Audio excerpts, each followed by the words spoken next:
let's talk about how we do team striking. It is Thursday night, so we've got some other Smiths out here. I've got Bo, who's going to be helping me out. The first thing that we need to know when we're doing team striking is what the leader has to do.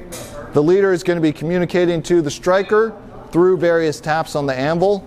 These vary wildly from shop to shop, so you either need to come up with what works for you or talk to whoever shop you're working in to see if they already have something established. When you're ready to have somebody strike for you, if somebody's listening, in our shop, a couple blows on the anvil indicates to Bo that I'm ready to have somebody come over and do striking for me.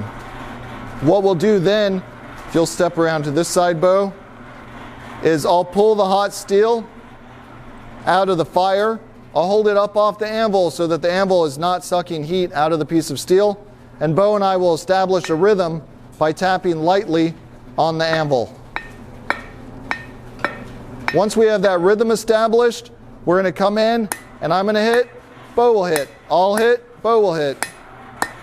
And what I will not do is this, where after I strike, I move the piece of steel before my striker gets a chance to strike. If you're leading, you have to always leave it where it is before the striker hits. If I want to move the steel or turn it, I have to do that after Bo's blow and before mine. If I want Bo to pause, what I'll do is tap a couple times off the anvil, and that tells him to stop striking. I can come in and work on this. Once I'm ready to have Bo start striking again, a couple more taps, and we get back into the rhythm there. If I'm done with Bo for this heat, I'll drag my hammer along the anvil like that, and that tells him he can stand down and won't be taking any more blows this heat. There's two reasons that we use this hammer-based communication rather than a verbal communication. My personal reason, although less official, is that your striker is beneath you. They do not deserve your words, and so you communicate to them with the hammer. It lets them know if they do things wrong, that communication might get a little more forceful too. The second and probably more valuable reason is that if I've got a number of strikers all working with me and it's a noisy shop, saying something can be hard to hear. People might not hear it, might not know, and we'll get errant hammer blows.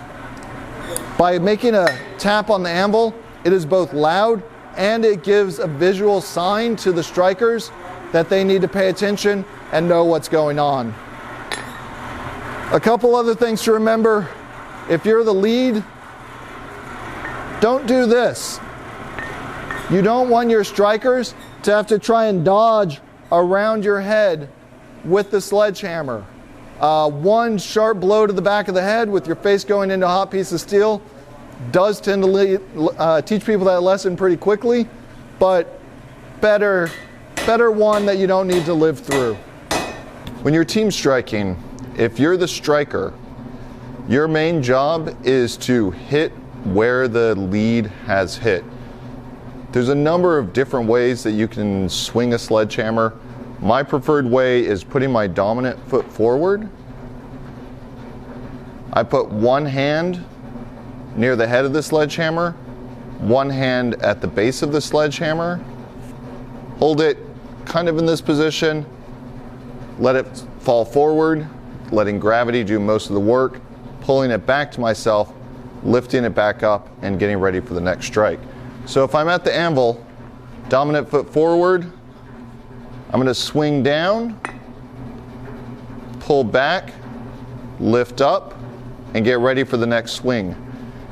Pulling straight back is critical, especially if you've got multiple strikers. When you've got 3 or 4 people around an anvil with sledgehammers, each one of them should be striking right after the person in front of them. So if you lift your sledgehammer back up like this, you're going to run into another hammer that's coming down on it. So it's strike, back, lift it up, and get ready for your next swing. As a striker, you're not really trying to do a whole lot of thinking. It is just hit exactly where the lead has hit, and if your hit's going to mess up their piece of work, that's on them, right? strike in the same spot they do.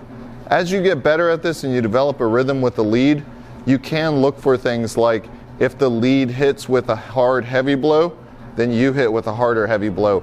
If the lead hits with a nice soft blow, you hit with a nice soft blow as well. But the striker's got a very easy job. It is just swing, hit in the same spot that the lead did, get that hammer out of the way as quickly as possible, and get ready for that next strike. Let's show you what that looks like.